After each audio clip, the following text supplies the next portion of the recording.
പ്രഭാഷകൻ 21 അധ്യായം. പാപം വർജിക്കുക. മകനെ, നീ പാപം ചെയ്തിട്ടുണ്ടോ? ഇനി ചെയ്യരുത്. പഴയ പാപങ്ങളിൽ നിന്നുള്ള മോചനത്തിനായി പ്രാർത്ഥിക്കുക. സർപ്പത്തിൽ നിന്നെന്ന പോലെ പാപത്തിൽ നിന്ന് ഓടിയകലുക. അടുത്തു ചെന്നാൽ അത് കടിക്കും. അതിൻ്റെ പല്ലുകൾ സിംഹത്തിൻ്റെ പല്ലുകളാണ്. അത് ജീവൻ അപഹരിക്കും. നിയമലംഘനം ഇരുവായ്ത്തല വാൾ പോലെയാണ്. അതുണ്ടാക്കുന്ന മുറിവുകൾ ഉണങ്ങുകയില്ല. ഭീകരതയും അക്രമവും ധനം നശിപ്പിക്കുന്നു. അതുപോലെ അഹങ്കാരിയുടെ ഭവനം ശൂന്യമായി തീരുന്നു.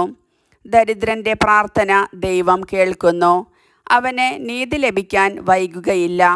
ശാസന വെറുക്കുന്നവൻ പാപികളുടെ വഴിയിലാണ്. കർത്താവിനെ ഭയപ്പെടുന്നവൻ ഹൃദയം കൊണ്ട് പശ്ചാത്തപിക്കുന്നു. വാക്ചാതുര്യമുള്ളവൻ പ്രശസ്തി നേടുന്നു. ജ്ഞാനി തൻ്റെ പാളിച്ച കണ്ടുപിടിക്കുന്നു. അന്യൻ്റെ പണം കൊണ്ട് വീട് പണിയുന്നവൻ തൻ്റെ ശവകുടീരത്തിന് കല്ലു ശേഖരിക്കുന്നവനെ പോലെയാണ്.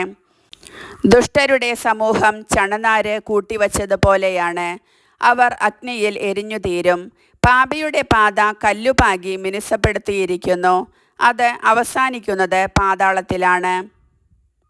ജ്ഞാനിയും ഭോഷനും. നിയമവിധേയൻ വികാരങ്ങളെ നിയന്ത്രിക്കുന്നു. ജ്ഞാനം ദൈവഭക്തിയിൽ പൂർണ്ണമാകുന്നു. ബുദ്ധിസാമർഥ്യമില്ലാത്തവനെ പഠിപ്പിക്കുക സാധ്യമല്ല. എന്നാൽ നീരസം വളർത്തുന്ന ഒരു തരം സാമർഥ്യമുണ്ട്. ബുദ്ധിമാന്റെ ജ്ഞാനം കവിഞ്ഞൊഴുകുന്ന നദി പോലെ പെരുകുന്നു. അവൻ്റെ ഉപദേശം വറ്റാത്ത നീരുറവയാണ്. ഭോഷന്റെ മനസ്സ് ഓട്ടക്കലം പോലെയാണ്. അതിൽ അറിവ് തങ്ങി നിൽക്കുകയില്ല. അറിവുള്ളവൻ ജ്ഞാനസൂക്തങ്ങൾ കേൾക്കുമ്പോൾ അവയെ പുകഴ്ത്തുകയും പരിപുഷ്ടമാക്കുകയും ചെയ്യും. ഭോഷൻ അവ പുച്ഛിച്ച് പുറന്തള്ളും. ഭോഷന്റെ സംസാരം ഭാരമുള്ള ചുമട് പോലെയാണ്. ബുദ്ധിമാന്റെ സംഭാഷണം ആനന്ദം ഉളവാക്കുന്നു.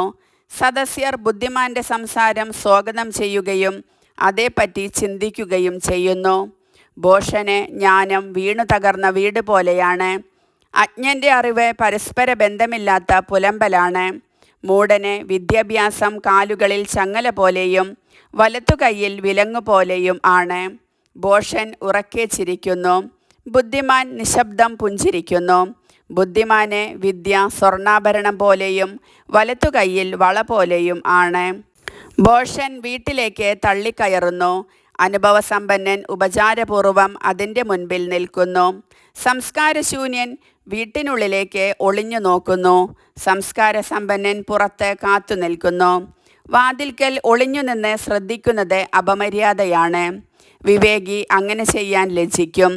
വ്യർത്ഥ ഭാഷകൻ അന്യരുടെ വാക്കുകൾ ആവർത്തിക്കുന്നു. വിവേകി വാക്കുകൾ തൂക്കി ഉപയോഗിക്കുന്നു. ഭോഷന്റെ മനസ്സ് വായിലും ബുദ്ധിമാന്റെ വായ് മനസ്സിലുമാണ്.